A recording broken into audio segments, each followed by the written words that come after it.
Hey, thanks for clicking on one of our videos. If you're a Baylor fan, make sure to like this video and subscribe to the channel. Hit that notification bell if you want to join us for a live stream soon. This is Please Bear With Me. Enjoy.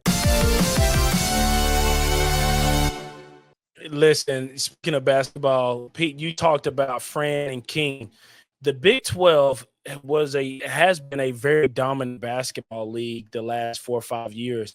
I think we've had 3 teams to win the national championship. Texas Tech was there. But this year we kind of took a step back. SEC had a very dominating league. Do you think that the Big 12 can get back to where they were and you know, in basketball? and this is just in basketball, or was it just a down year? I think it was just a down year. When you look, I was super excited to see the kid DeBansta. He was getting $7 million. You came around just a little too early, Terrence. Yeah, I got a COVID year. Koa Pete is going to Arizona. There's another kid that's going to Kansas. Tunde's coming to Baylor. Yeah, Tunde is going to Baylor, your boy, Scotty. So that's in McDonald's All-American. They have a slew of really good recruits. And honestly, we were just talking about it. Again, they were within just a few points in that 16-2 run from having 2 teams in the Final Four. And I think they may have been underrated this year, because if Baylor gets the Big 12 gets 2 teams in, then the SEC would only have 1 right now. I think, am I correct? Yeah. So it was a down year, but if that's a down year, I'll take it. But to answer your question, I think they take it right back, or at least they're even with the SEC next year.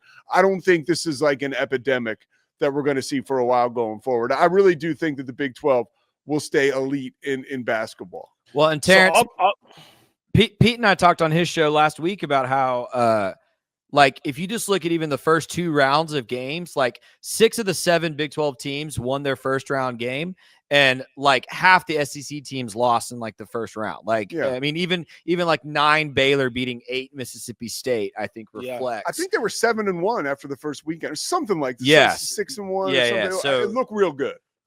Yeah, and so that's that's the thing with Big 12 football this year. Like, I do that show Inside the 12, right, for the conference. And it was frustrating because, and it speaks to what Scotty was just saying, and you were saying the same thing, Terrence, like, we love that the Big 12 has exciting games. That's awesome.